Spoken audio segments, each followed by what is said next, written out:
A queen with fire in her eyes watched Rome's world burn. You think empire means order until it tramples the wrong person. The Boudica revolt began with a whip, a broken will, and 2 young girls left screaming. By the time it ended, cities lay in ash, legions bled, and Rome itself changed how it ruled. Act 1. Setup. Picture Britain around the year 60. Roads cut through the land, but their stones are still new. To many tribes, Rome is a recent sharp-toothed neighbor. Some make deals, some pay taxes, some simmer under the cloak of peace. In the east, the Iceni hold their fields and marshes. Their king, Prasutagus, keeps Rome close, but not too close. He is a client king allowed to rule his people, pay what's due, stay loyal, and keep the peace. On paper, it works. In practice, Rome's veterans want land. Tax collectors want more. Traders push into markets, and a temple to a dead emperor grows tall where an old sacred grove once stood. Beside that king is Boudica. Cassius Dio says she was tall, fierce, hair like a fallen flame. She wore a great gold torque at her throat and drove a chariot like a storm. But for years, she kept a court and home while her husband did the slow dance with Rome. They had daughters, not sons. Their dynasty felt fragile. Prasutagus planned for the future with a careful will. He left his wealth to his 2 girls, and to Nero, the emperor, hoping to buy safety. Rome had accepted tricks like that before. But now, a new mood blows in from the continent. Influence is not enough. Direct rule is cleaner, richer, and more remote. Prasutagus dies. Officials sweep into Iceni lands with a different energy. They list assets like vultures who brought their own scales. They seize estates, foreclose debts that were never real, and divide what isn't theirs. When Boudica resists, they make an example of her. Soldiers strip her, lash her with rods, and after that, her daughters are dragged away and abused. There are wounds that never close. There are lines that once crossed cannot be uncrossed. Word spreads fast down cart tracks and along hedgerows. The Trinovantes, long angry at a Roman colony planted on their soil, listen. Other tribes, silent for years, drift closer. The spark is now a fire-seeking wind. Far west, the Roman governor, Gaius Suetonius Paulinus, is not looking east. He has driven his legions to the island of Mona, across the water called Menai Strait. There, among oaks and rock, live the Druids, priests, teachers, memory keepers, whom Rome hates and fears. Suetonius burns their groves and shatters their altars. He wants to break the spine of resistance in Britain. He thinks that's where the danger is. Back east, the danger has already risen. Boudica climbs into a chariot with her daughters beside her. She calls for warriors, farmers, smiths, and hunters. She speaks of stolen lands and dishonor. She points toward the Roman world, its shining roofs, its stone, its swagger, and says, "Enough." Act 2. Escalation. The first target is a symbol, Camulodunum, the Roman colony at Colchester. Veterans live there. They strut through streets built over a sacred seat of the Trinovantes.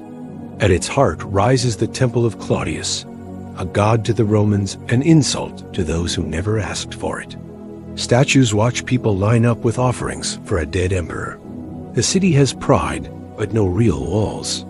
The colonists feel safe because Rome has made them bold. As rumors roll in, some laugh. Barbarians beat their shields and sing. Rome has legions, roads, and gods. A few send pleas for help to nearby garrisons.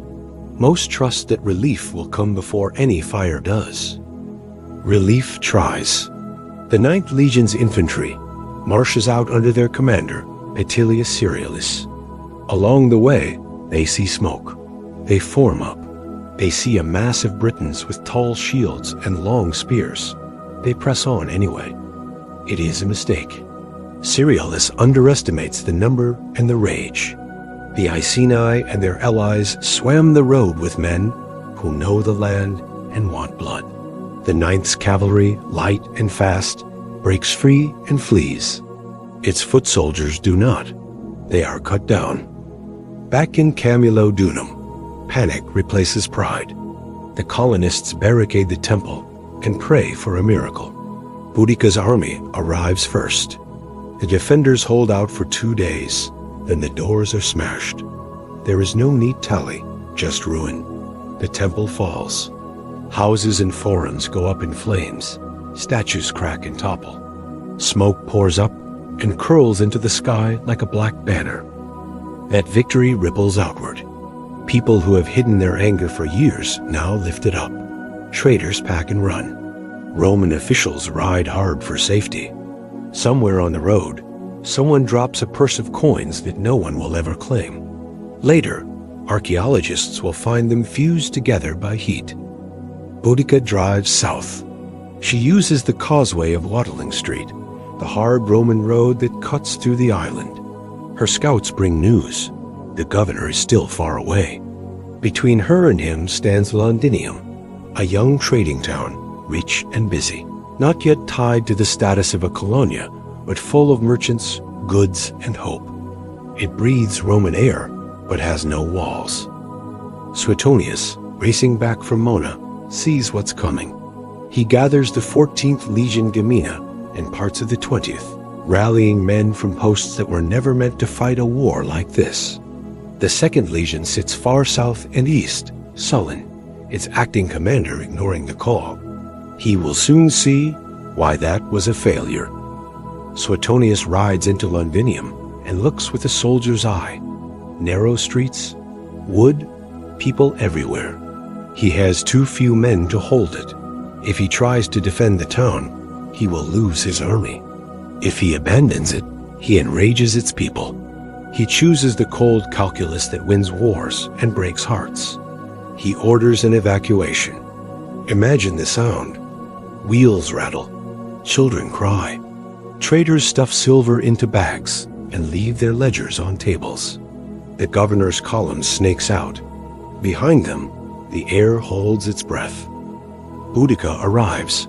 She isn't bringing siege towers. She brings numbers and fire. Londinium becomes a furnace. Later, when the city rises again, workers will dig into a layer of red-black ash packed with broken pottery and scorched beams. The Boudican destruction layer, a bruise deep in London soil. The march doesn't stop. Verulamium modern St. Albans falls next. Boudica's army tears through it. Romans later claim that 70 or 80,000 people died in these cities. Numbers like that are likely inflated, but the death and ruin were real. The revenge was wide and fast. From the Roman side, it looks like the island is coming apart. From Boudica's side, it looks like justice. Her chariot carries her down the road with her daughters standing beside her, the torque bright on her throat, her voice carrying. She tells her fighters they are not alone. They are many. They are pushing out a foreign power that spat on them. Far away, the legion that should have moved to join Suetonius has sat still. When news of the slaughter reaches its camp, shame drops like a hammer. Its acting commander, seeing his failure, takes his own life. The governor now has fewer men than he should, and a problem as big as a province. Act 3, Climax and Aftermath. The battle that decides it all is a mystery on a map. Tacitus doesn't name the exact place. Later guesses point to a stretch near Watling Street, somewhere between St. Albans and the Midlands, a place where a narrow defile opens into a plain with woods behind the Roman line. Suetonius chooses ground with care. With woods at his back and high ground ahead, he denies the Britons the chance to swing around his flanks. He draws up his men in a tight, shallow wedge. Heavy infantry wait behind a wall of shields. Cavalry sit on the wings like hooked knives. Boudica arrives to a sea of armor and red crests. Maybe she rides between ranks in her chariot, as the Roman writers say, with her daughters near her. She speaks of liberty, of wrongs, of the simple choice between freedom and death. Romans write both her speech and Suetonius' speech later, putting their favorite words into their mouths. But the mood they describe feels true. The British are ready to crush Rome or die trying. The Romans are about to fight with their backs to the trees, and no road left if they break. The first move is a storm of javelins. Roman pila arc out and slam into shields, splintering wood, bending metal, weighing arms down. When the Britons close, the legionaries shift their gear and push, not with wild swings, but with sharp, trained cuts, stepping forward behind their shields like a wall made of men and iron. The cavalry presses in on the flanks. Mass matters, but so does space. The British army has brought families to watch. Wagons line the rear like a cheering fence. At first, the sight of wives and children lifts courage. Later, at the moment of collapse, it becomes a trap. When the Roman line punches through, panic rolls back into the wagons and has nowhere to go. The field turns into chaos. Tacitus says the Britons fell in tens of thousands. Roman sources love to inflate numbers, but the scale of defeat was beyond doubt. Some of Boudica's allies scatter into the countryside, hunted by soldiers in time. Boudica herself disappears from the battlefield. Tacitus says she took poison to avoid capture. Cassius claims illness took her soon after. However she left the story, the woman who lit the fire did not let Rome parade her alive. Suetonius stands among the dead and knows one truth: the province still tears. Too much harshness could spark it all again. He wants to punish the rebels and reimpose order. But the emperor's men in Rome watch with careful eyes. They worry that the governor is more whip than balm. Soon, Suetonius is replaced by a new governor, Publius Petronius Turpilianus, a calmer face with a soft step, sent to settle the province with less rake and more rake back. Rome builds up garrisons, rebuilds towns, and starts to plan with lessons burned into their plans. The hallowed places fill again. London rises, this time with wider streets and soon taller stone. Colchester grows over ruins that still whisper. The watchwords change from swagger to caution. Rome stops abusing wills and widows in Britain, not out of virtue, but because it learned what that could cost. Twist, insight. The story we know comes from Roman pens. Tacitus's crisp lines and Dio's dramatic flourishes fill in speeches and numbers. Their style shapes our mental movie, but beneath their words are facts that tilt the picture. First, this was not a wild lashing out without aim. It began with a dispute over law and power. A royal will ignored, a widow humiliated, a tribe stripped. Rome's greed and the cruelty of a few did what years of small slights could not. Second, the fire that swallowed Roman towns also lit the lamp that guided Rome's rule. The empire learned that ruling by fear alone is expensive. After the war, Roman policy in Britain softened, just enough to keep the peace, even as its fortress walls grew higher. Here is a deeper twist. The ash that marks London's ruin also marks its beginning as something greater. The rebuild laid a stronger grid and pulled more trade to the Thames. The city that would become a world capital grew out of a scar left by a queen who tried to erase it. Reflection, takeaway. So who was Boudica? An avenger, a freedom fighter, a queen forced into war. She is all of those and more. She was a leader whose rage came from a wound laid bare in public. She was a mirror for Rome, showing the empire what it looked like through the eyes of the ruled. She was a spark that forced a giant to balance pride with policy.